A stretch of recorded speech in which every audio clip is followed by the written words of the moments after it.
అతని యొక్క ప్రోత్బలంతో ఇక్కడ ఆర్మూర్ కాకుండా చుట్టుపక్కల గ్రామాల్లో చేయండి ట్రాన్స్ఫార్మర్ దొంగతనాలు, దాని కాపర్ ఏదైతే ఉందో నేను కొంటాను అని చెప్పడం. సో దాని వాళ్ళ యొక్క ప్రోత్సాహంతో వీళ్ళు ఈ 6గురు ఒక టీంగా ఏర్పడి ఫస్ట్ వినోద్ మరియు విజయ్ ఇద్దరు కలిసి స్క్రాప్ డీలర్ల కింద ఊర్లో తిరుగుతూ ఊరిని రెక్కీ చేసుకోవడం, ఎక్కడైతే ఊరు చివర కానీ లేదంటే నిర్మానుష్య ప్రదేశంలో ఉన్న ట్రాన్స్ఫార్మర్లు ఐడెంటిఫై చేసుకోవడం. సాయంత్రం ఈ టీమ్గా వెళ్ళి ఈ 6గురు వెళ్ళి ఆ ట్రాన్స్ఫార్మర్ని పాల్గొట్టి ట్రాన్స్ఫార్మర్లో కాపర్ కాయిల్ ఏదైతే ఉందో తీసుకొచ్చేసి ఈ టిల్లీ బాబాకి ఇవ్వడం జరుగుతూ ఉంది.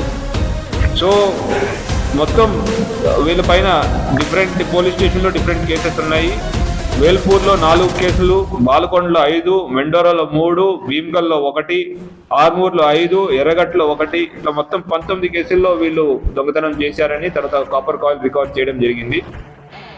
అయితే వీరందరూ ముఖ్యంగా ఈ టిల్లీ బాబా ఎవరైతే కొంటా ఉంటాడో వారి యొక్క ఒకరికి అమ్మడం, అతని యొక్క ప్రోత్బలంతో చేస్తున్నామని చెప్పడం జరిగింది.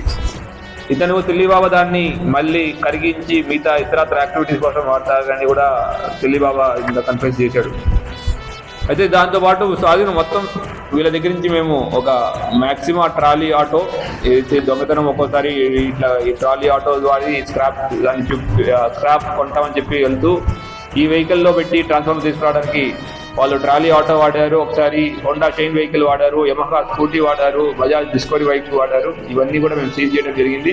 దాంతోపాటు వాళ్ళు వాడిన 5 మొబైల్ ఫోన్లు, దొంగతనం చేయడానికి ఉపయోగించిన పనిముట్లు, అది స్పానర్లు, రెంచులు, వెరైటీ ఆఫ్ థింగ్స్ కూడా వాళ్ళ దగ్గర చేయడం జరిగింది. రాగి ఇప్పటిదాకా వాళ్ళ దగ్గర ఏదైతే కాయిల్స్ ఉన్నాయో ఒక 74 కిలోల వరకు రాగి కాయిల్లు మేము జప్తు చేయడం జరిగింది.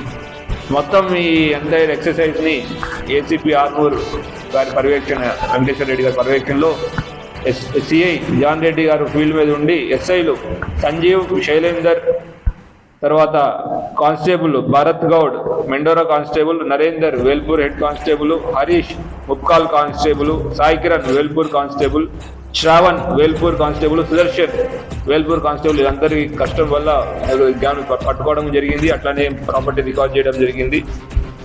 వీళ్ళందరికీ పోలీస్ డిపార్ట్మెంట్ సైడ్ నుంచి మేము అభినందిస్తూ, అట్లానే మీడియా మిత్రుల ద్వారా ప్రజలందరికీ ఒక విజ్ఞప్తి, మీ ఊర్లలో ఎవరైనా స్క్రాప్ డీలర్లు అని కానివ్వండి, లేదంటే కొత్త వ్యక్తులు ఎవరైనా అనుమానస్తులు ఎవరైనా వచ్చినా కొంచెం అబ్జర్వేషన్ పెట్టండి. మీకు ఎవరిపైన అనుమానం ఉంటే లోకల్ పోలీస్కి ఇంటిమేషన్ ఇవ్వండి, వాళ్ళ గురించి మేము ఎంక్వైరీ చేస్తాం. ఎందుకంటే ఇది మనకి పంటలు వేసే సీజన్. ఇటువంటి దొంగలు మన పంట పొలాలు కానీ మన ట్రాన్స్ఫార్మర్లు కానీ పాటు చేయకుండా ఉండడానికి మీ యొక్క సహాయం ఎంతైనా అవసరం ఉంటుంది. అట్లానే సీసీ కెమెరాల ద్వారా కూడా ఈ క్రైమ్ పట్టుకోవడంలో కానీ నిరూపించడంలో కానీ మాకు ఎప్పుడు సీసీ కెమెరాలు ఎప్పుడు తోడ్పడుతూ ఉంటాయి. మీ ఏరియాలో విలేజెస్లో కనీసం ఎంట్రీ ఎగ్జిట్ పాయింట్స్ అన్న సీసీ కెమెరాలతో కవర్ చేయగలిగితే ఎవరు వచ్చారు, ఎవరు వెళ్ళారు, రాత్రిపూట ఎవరు మూవ్మెంట్ చేశారని మనం పట్టుకోవడానికి సులభం అవుతుంది. Thank you. జై హింద్.